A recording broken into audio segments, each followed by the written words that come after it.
চার দফা দাবি আদায়ে আজ গণসমাবেশের ডাক দিয়েছেন জগন্নাথ বিশ্ববিদ্যালয়ের আন্দোলনকারীরা। এই মুহূর্তে কাকরাইলে আছেন সহকর্মী তানভীর হাসান মেঘ। সর্বশেষ খবর জানতে যাচ্ছি তার কাছে। মেঘ, টানা তৃতীয় দিনের মতো জগন্নাথ বিশ্ববিদ্যালয়ের শিক্ষার্থীরা রাজধানীর যে কাকরাইল মোড় রয়েছে, অর্থাৎ কাকরাইল মোড়ের যে মসজিদটি রয়েছে, সেই মসজিদের সামনে তারা এখনও অবস্থান করছে।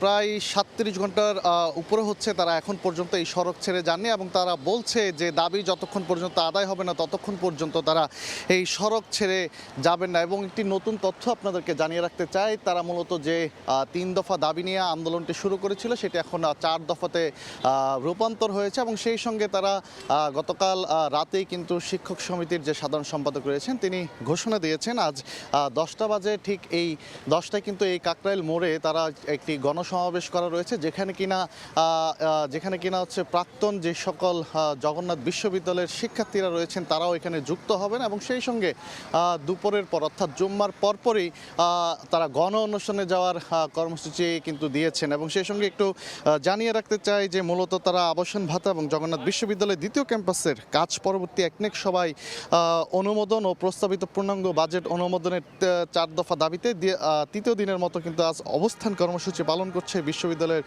শিক্ষার্থীরা। এবং এই শিক্ষার্থীদের যে আন্দোলন এবং যে কর্মসূচি, সেই কর্মসূচির সাথে শিক্ষকরা কিন্তু একত্রতা প্রকাশ করে কিন্তু তাদের সাথে 3 দিন ধরে কিন্তু এই একই জায়গায় কিন্তু তারা অবস্থান করছেন। এবং সেই সঙ্গে এখন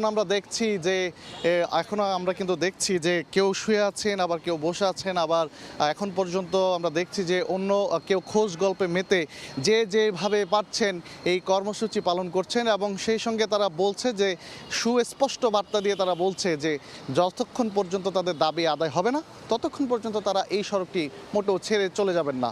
তো এই ছিল আমার কাছে এখান থেকে সর্বশেষ খবর। সরাসরি যুক্ত ছিলাম কাকরাইলে।